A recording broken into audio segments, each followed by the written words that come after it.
राम राम भाई सारे भैया ने। मेरा नाम संदीप राठी है। आज आप एचएसएससी की टीजीटी की भर्ती के बारे में बात करांगे। तो भाई इस भर्ती का रिजल्ट रिवाइज कराया गया है। उसके बाद बहुत सारे कन्फ्यूज़न टीजीटी जो लाग रहे हैं और जो ई लग गएंगे उनके मन में फैल रहा है कि किसी की भर्ती पे कोई आँच ना आ जाए। तो भाई मैं इस वीडियो के थ्रू आपने एक एक फैक्ट बता दूंगा। उसके बाद आपका कोई कन्फ्यूज़न नहीं रहेगा और आपने किसी और की वीडियो नहीं देखनी पड़ेगी। तो सबसे पहले आपने यो जानना ज़रूरी है कि यो केस था कि जिसकी कॉम्प्लेंस में रिजल्ट रिवाइज कराया गया है। तो भाई सबसे पहले आपने यह चीज़ बताऊं कि इस केस का नंबर CWP 29/139/2024 है, जिसमें 2/2023 और 4/2023 दो भर्तियाँ के ऊपर ऑब्जेक्शन कराया गया था। और मेनली पिटिशनर्स ने किस बात को ऑब्जेक्शन कराया वो भी मैं आपने बताऊंगा।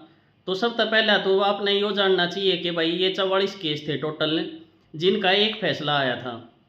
और मेन केस सविता रानी के नाम पे था, titled as Savita Rani versus state of Haryana. तो भाई आप सब ने यह जानना ज़रूरी है कि पिटिशनर्स ने अपील के डाली थी, क्योंकि इससे चीज़ तय आपके कन्फ्यूज़न दूर होंगे। इस केस में पिटिशनर्स की मेनली 3 अपील थी। सबसे पहली अपील थी कि जो एचएसएससी ने आंसर की डाली है उसके अगेंस्ट में जो ऑब्जेक्शन डाले गए थे उनने डिसाइड करनी थी। एचएसएससी ने जिस भी एक्सपर्ट की एडवाइस ली है उसकी क्रेडिबिलिटी पर सवाल उठाया गया और एक इंडिपेंडेंट एक्सपर्ट तय सलाह लेने की अपील डाली गई।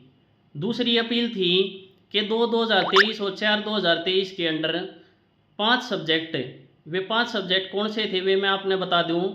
English, Sanskrit, home science, physical education और पंजाबी, इन 5 सब्जेक्ट्स के रिजल्ट रिवाइज करने की अपील थी। इस तरह जितने भी भर्ती हुई हैं, जितने भी टीजीटी इन 5 सब्जेक्ट तक अलग भर्ती हुए हैं उनके ऊपर तो कोई बात नहीं है। तो वे तो अपने फ्री रहो भाई माइंड तकती बिल्कुल, क्योंकि उनके ऊपर कोई बात नहीं आओगी। सिर्फ अपील में ये 5 सब्जेक्ट का रिजल्ट रिवाइज करने के लिए बोला गया था। तो इस तरह अगली अपील थी तीसरी कि जब तक इस केस का निपटारा नहीं हो जाता, जब तक ऑब्जेक्शन डिसाइड नहीं कर दिए जाते, तब तक एचएसएससी फर्दर कोई अपॉइंटमेंट नहीं कर सकती। तो एचएसएससी की भर्ती के ऊपर स्टे मांगा गया था। इन तीनों अपील के संदर्भ में एचएसएससी ने अपने वकील के माध्यम से यह चीज़ सबमिट करवाई कोर्ट में कि जी हम एक परफॉर्मा बना रहे हैं, जितने भी पिटिशनर्स हैं वे सारे के सारे अपनी डिटेल्स दे देवें, जितने भी ऑब्जेक्शन लगाए हैं उनकी डिटेल्स दे देवें और हम एक इंडिपेंडेंट एक्सपर्ट से एडवाइस लेवांगे। और जैसे ही एडवाइस मिल जाओगी और ऑब्जेक्शन डिसाइड कर दिए जाओगे तो हमें 3 महीने के अंदर अंदर इस रिजल्ट ने रिवाइज कर देवांगे। तो उस तक कोर्ट ने क्या कहा कि आप सबको डायरेक्ट किया जाता है कि 10 दिन के अंदर अंदर पिटिशनर्स अपना सारा का सारा डाटा एचएसएससी को परफॉर्मा के थ्रू प्रोवाइड करवा दें। और एचएसएससी को डायरेक्शन दी गई कि स्टेट में जो गवर्नमेंट इंस्टीट्यूशन है उस पर सीनियर मोस्ट पोस्ट जो होल्ड कर रहे हैं एकेडमिक पोस्ट, उन एक्सपर्ट से सलाह ली जाए और सलाह लेने के बाद ही जल्दी से जल्दी सिलेक्शन कर दिया जाए, रिजल्ट रिवाइज कराया जाए और तब तक आप कोई फर्दर अपॉइंटमेंट नहीं कर सकते। तो उसके बाद एचएसएससी ने यह चीज़ अप्लाई करी, सारे के सारे बड़का तय जितने भी थे पिटिशनर्स थे उन तय उनका परफॉर्मा भरवाया और एक्सपर्ट की एडवाइस ली गई। उसके बाद यो जो रिजल्ट रिवाइज होया है यो कराया गया है।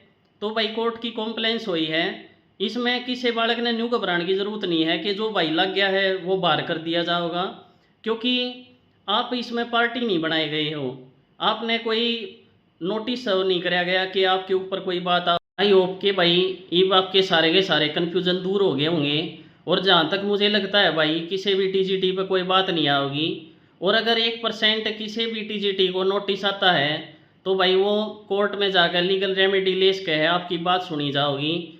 लेकिन जहाँ तक मुझे लगता है आपको बाहर नहीं किया जाएगा। तो मिलेंगे नेक्स्ट वीडियो में एक नई अपडेट के साथ। तब तक राम राम भाई सारे ने।